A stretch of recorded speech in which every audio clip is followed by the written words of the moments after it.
how could we take advantage of Mike Van Diest? How could we gain some more of his wisdom? And so this is the thought that I had. Mike has won 6 national championships. There's hardly any head coaches that have done that. But you've even been, you lost 1 or 2? Like, I lost 2 of them, yeah. so he lost 2. So he's been in a situation where 8 times he had a team ready to go to the national championship. You now are his team. And I can't imagine what it would be like to be the level of focus. You know, I can't even imagine. I haven't even been anywhere near that. But I'm going to just say, Mike's now your coach. This is your last practice going into the national championship game. Mike, what are you going to tell your team? Well, it's great right now because we have the perfect number here. There's 11 of you.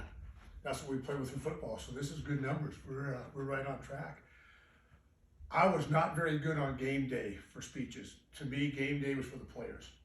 You know, we gave instructions. We had the time on the grease board. When they go out and stretch, what group goes out, what time is kickoff, that type of thing. The night before was I felt was really the night when I really like to visit with the team. And we don't have the time here to do it because I would take about an hour the night before the championship game on Friday night, with just me and the team. The assistant coaches, we had their meetings, we had our team, offense, defense, special team, and then the other assistant coach would leave, go do some of the things they had to do to get ready for Saturday morning. And I would stay with the team.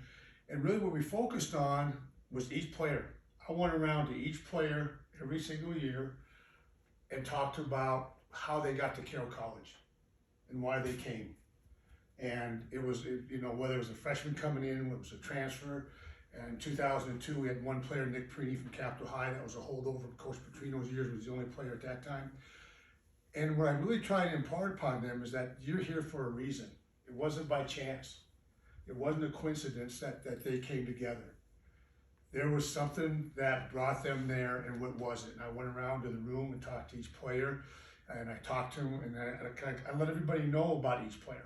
Because even though they're a team, some of them didn't know the backgrounds of the other players in the room. And I thought it was important that they understood who their teammates were. There's a word that a lot of people use, and I think right now it gets overused a lot, and that's called brotherhood. I think people use it because it's kind of a buzzword. But back then in 2002, it was really a word that we used a lot because it was true in terms of who they knew the player next to him was. It wasn't just the left guard knowing who the left tackle was. It wasn't the center and then the quarterback knowing in their relationship, or the defensive backs working with the defensive line and pass rush. They had to know who every player was.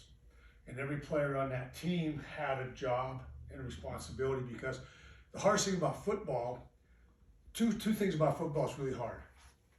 You practice 7 times more than you actually perform in a game. Basketball, you play 2 or 3 games a week. Soccer plays a couple games every week. Football, if you're lucky, you may play 10, 11, 12, 13, 14, 15 games. But you practice 7 times more than that just to get that one payday.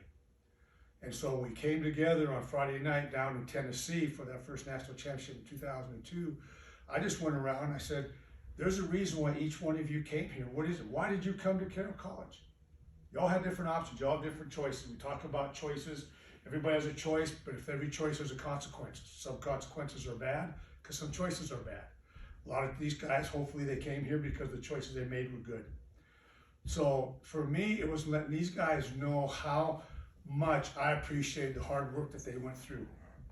From 5:55 a.m. workouts in the off season, in January, February, March, and April, to the summer programs, to spring football, to two-a-days that nobody likes. Two-a-days aren't fun. Coaches are growly. You know, we don't get any sleep. We're not much fun to be around at that time. But here we are, a culmination of all these months, all these weeks, all these hours, and you have one chance to go out there one last time. And that was it. The biggest thing I tried to really talk to them about is no matter what goes on the day after tomorrow, tomorrow is the last time this group will ever do anything together as a unit. It's the last time. Seniors will graduate.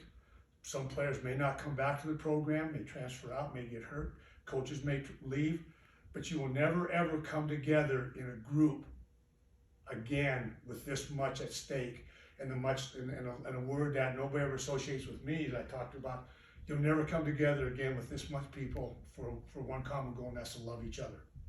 And that was the common theme. It wasn't anything magical. It wasn't about X's and O's. It was about relationships and about how much they depended on each other. And as coaches, as the head coach, especially how much I appreciate all the things that they went through. And I don't believe it's sacrifice. I don't believe it's a sacrifice for you to be here. I'll be honest with you. People, you know, there's single mothers that work 2 and 3 jobs, sacrifice for their children. My mom was a waitress making $1.20 an hour at the Four Bees Cafe in Last Chance College. That was a sacrifice for her to be able to put me through to a Catholic school and allow me to go to college. Those are sacrifices. What athletes do, what you're doing, this isn't a sacrifice. It's time, but that's all it is time. It's just time. And for our players, it wasn't a sacrifice to be there, it was a choice. And for you, that's what's great about this. You look around, there's 11 of you, it's a choice to be here and make the most of it. And each day when we were at practice, every day we played, that was our championship game. All this was game 15 of our season. But every time we went out, it was a championship effort. And that's what it required for us to get to that point. And our athletes understood that because, again, when you're practicing 7 times more than you actually get to perform, that's hard. Football is a tough sport. It's the ultimate team sport. No offense to soccer, basketball, but football is the ultimate team sport because like you, there's 11 different individuals, there's different heights, different weights, different socioeconomic backgrounds, different religions, different races, and you're all coming for one common goal. And I think what's important for you here for 11, even though you have individual reasons why you're here, help and push each other. You know, be positive towards each other. Help each other out. There's going to be days you don't feel good, and you know what? You got to work through it. There's going to be days you come down, it's snowing outside like now.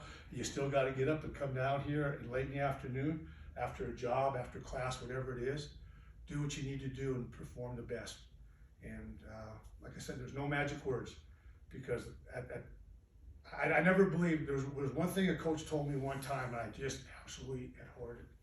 He said on Thursdays during the week we're getting ready when I was in college, you get ready to play Saturday, he says, okay guys, after practice the hay's in the barn. I never believed that. The hay's never in the barn. We coach right up until the last minute. You prepare mentally and physically up until the last minute. And when that gun goes off to start the race, to start the game, whatever it may be, now it's your race, it's your game. And as coaches, we can help manage that for you.